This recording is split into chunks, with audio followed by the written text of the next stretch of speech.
Hey, I hope you're well. Thanks for being here today. So, life gets busy for all of us. It gets crazy sometimes.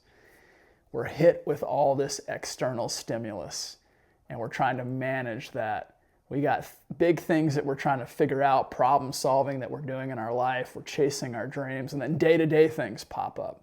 So, it's busy. I mean, I'm thinking about it right now. I just came back from a trip and I've got to do my taxes. I'm finishing that all up. So, what we can do is try to work toward this level of peace and tranquility and calm that's a toolbox for us, right?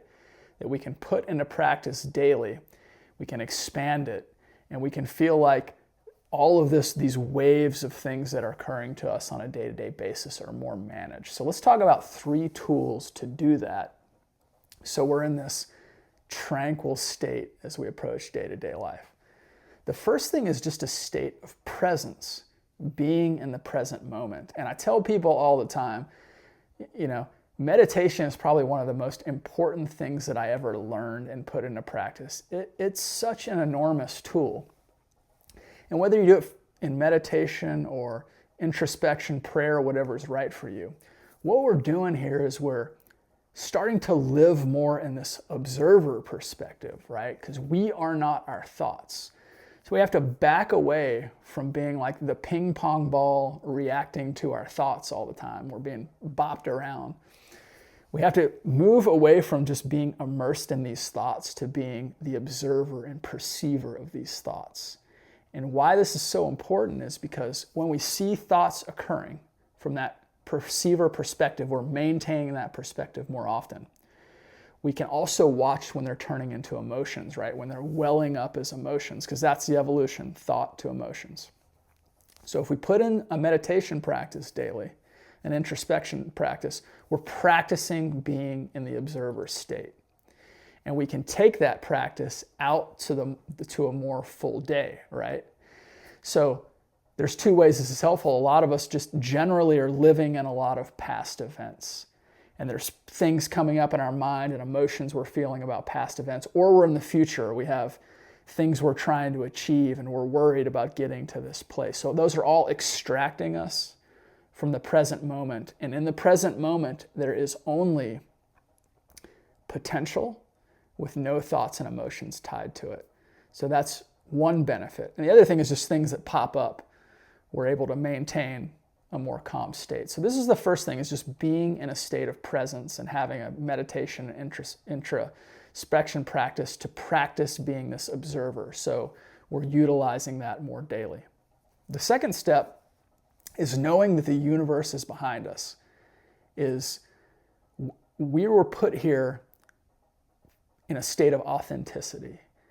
We're unique souls with a unique vision, with a unique set of skills. And this is so big because we have to know that our intent here is to put those unique skills and authenticity into a place of our highest excitement. And that is what our higher self and the universe intended for us.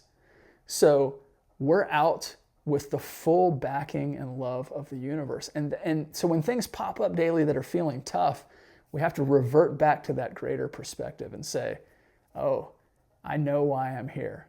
I'm carrying out me. Such a big deal. The third part of this is simply just trust and faith. This goes hand in hand with the second step, is just trust and faith that we know that everything will work out for us chasing this energetic path. We know the universe has got our back. So we're saying that to ourselves, the universe has got our back. We trust and believe that everything's going to work out for us. And part of this is just perspective on things that are occurring, right? Our brain has this tendency to want to categorize things, good, bad. But especially on the bad things, if we can say, I know that the universe is not happening to me, it's working for me. And then even if my brain wants to categorize something as negative, I'm going to flip that perspective and say, I know that I'm on my path and everything's supporting me. And even though my brain wants to see this as a negative event, I know there's something behind it that is putting me where I need to be. So that's the third step. So when we're in the present moment And when we understand that we're fully backed by the universe and we have faith and trust in that, that expands our energy. It increases our vibration. And we start to sing in harmony with the universe. The universe sees that present state that we're in and our trust, and it starts to attract everything we need. And we start to move in lockstep with our higher self and everything we're trying to achieve. And the events, the external events that happen to us, actually start to feel more peaceful and feel like they're working for us. So as things pop up day to day and we use these 3 tools, we know we're in harmony and we can stay in that state of peace and tranquility to chase after everything we want. So I hope this is helpful. I know you're going to take it and do great things. We'll see you next time.